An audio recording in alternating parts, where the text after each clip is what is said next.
ജാർഖണ്ഡിൽ നിന്ന് ചൂട് കുറവായതിനെ കൊണ്ട് ഞങ്ങളിങ്ങനെ മെല്ലെ പുറത്തേക്ക് ഇറങ്ങിയതാട്ടോ. ഒന്ന് മാർക്കറ്റിലൊക്കെ പോയി അവിടുന്ന് കുറച്ച് സാധനങ്ങളൊക്കെ വാങ്ങിച്ച്. ഇതാണ് നമ്മുടെ മെയിൻ ഷോപ്പ്.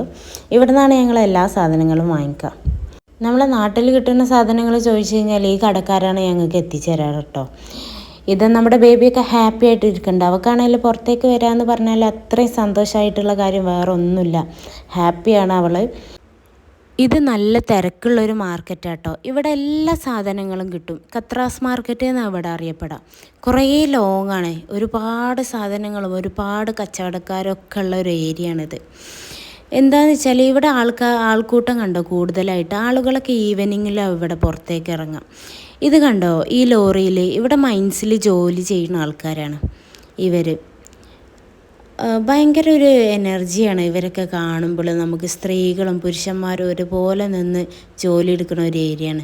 നമ്മുടെ ബേബി അതൊക്കെ കണ്ട് ആസ്വദിക്കുകയാണ് കേട്ടോ.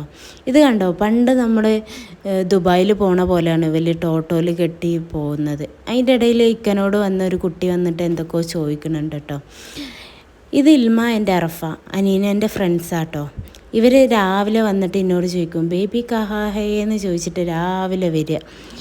അങ്ങനെ നമ്മളിങ്ങനെ പോയി നിൽക്കുമ്പോഴാണ് മൈൻസിൻ്റെ ഏരിയ കാണുന്നത്. കണ്ടോ ഇതാണ് കൽക്കരി അവിടെ നിന്ന് എടുത്തിട്ട് ലോറിയിലൊക്കെ ആക്കിയിട്ട് അങ്ങനെ വേറെ നാട്ടിലേക്കും നമ്മുടെ നാട്ടിലേക്ക് ആവശ്യമായതൊക്കെ ഇവിടെ നിന്നാണ് പോകുന്നത്.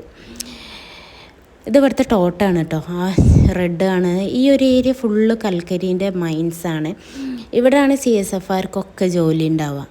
അതുപോലെ തന്നെയാണ് ഈ വീഡിയോയിൽ കൂടുതലായിട്ട് കാണുന്നുണ്ടോയെന്ന് എനിക്കറിയില്ല. ഞാൻ എന്തായാലും മോർണിംഗിലൊരു വീഡിയോ ചെയ്യാം. മല പോലെ കൂട്ടിയിട്ടിക്കുക. ഇതൊക്കെ മണ്ണിൻ്റെ അടിയിൽ നിന്ന് എടുത്തതാണ്. ഇതാണ് മടിച്ചായി. ഇത് ഭയങ്കര ടേസ്റ്റാണ് കേട്ടോ. കുറച്ചാണെന്നുണ്ടെങ്കിലും ഭയങ്കര ടേസ്റ്റായിട്ട് ആ ചൂടോട് കൂടെ കുടിക്കുന്നത് നല്ല വേറൊരു ഫീലാണ്. എനിക്ക് ഭയങ്കര ഇഷ്ടമാണ് ഈ ചായ. എന്തായാലും ഞങ്ങൾ ആ ചായയൊക്കെ കുടിച്ചു. ചൂട് പറക്കണ ചായയാണ് കേട്ടോ. അവിടെ കണ്ടോ ആ ഒരു ഏരിയയിൽ ഫുള്ള് ഈ ചായക്ക് വേണ്ടിയിട്ട് വെയിറ്റ് ചെയ്യുന്ന ആൾക്കാരാണ്. അങ്ങനെ ഞങ്ങൾ ചിക്കനൊക്കെ വാങ്ങിച്ചു മെല്ലെ വീട്ടിലേക്ക് തിരിച്ചു. ജാർഖണ്ഡിലെ കാഴ്ചകൾക്ക് വേണ്ടി ചാനലൊന്ന് സബ്സ്ക്രൈബ് ചെയ്ത് സപ്പോർട്ട് ചെയ്യാം കേട്ടോ.